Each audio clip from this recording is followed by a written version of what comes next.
నీ వాక్యము నా పాదాలకు దీపమని వాక్యములో మనం చదువుతున్నాం. ఇంకా చెప్పమంటారా? జుంటె తేనె దారుల వంటిది వాక్యం. తేనె బైబిల్లో మనం చదువుతాం, తేనె తెలివినిచ్చిందని వాక్యములో ఉంది. తెలివి లేని మనుషులకు ఈ వాక్యం తెలివినిస్తుంది. ఇందులో జ్ఞానం ఉంది పిల్లారా. భూమి మీద ఉన్న అన్ని శాస్త్రాలు ఈ పరిశుద్ధ గ్రంథములో ఉన్నాయి. యోబు గ్రంథములో ఆకాశ నక్షత్రాల కొరకు, భూమికి పునాది కొరకు, భూమి గుండ్రంగా ఉందని, ఇలా చాలా విషయాలు యోబు గ్రంథములో మనము చదువుతూ ఉన్నాం. అంటే ఖగోళ శాస్త్రం అంతా ఈ గ్రంథములో ఉంది. యోబు గ్రంథములో జంతువులను గూర్చి, పక్షులను గూర్చి చాలా వివరణాత్మకమైన విషయాలను యోబు గారు రాస్తూ వచ్చారు. అంటే యోబు గ్రంథములో జంతు శాస్త్రం ఉంది. చాలా చెట్లు కొరకు రాశాడు.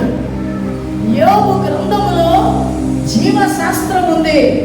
ఇలా అన్ని శాస్త్రాలు పిల్లల ఈ పరిశుద్ధ గ్రంథములో రాయబడి ఉన్నాయి.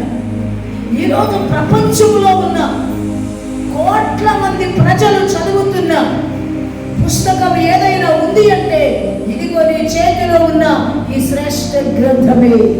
హల్లెలూయా, హల్లెలూయా. ఒక వ్యక్తి బంధకాల నుంచి విడిపించేది ఈ గ్రంథం.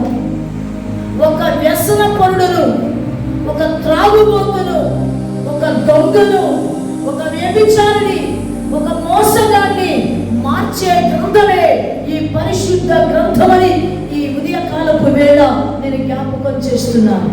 ఏ వైద్యుడు రోగాన్ని బాగు చేయగలడేమో, కానీ మనస్సును బాగు చేయగలిగిన వాడు, మానసిక వ్యాధి నుంచి నెమ్మదిని కలుగచేసేవాడు ఈ భూమి మీద ఎవరు లేరు. ఇదిగో ఈ గ్రంథములో ఉన్న దేవుడే, ఈ గ్రంథములో రాయబడిన మాటలే మానవుని హృదయములో నెమ్మదిని కలుగచేస్తూ ఉన్నాయి.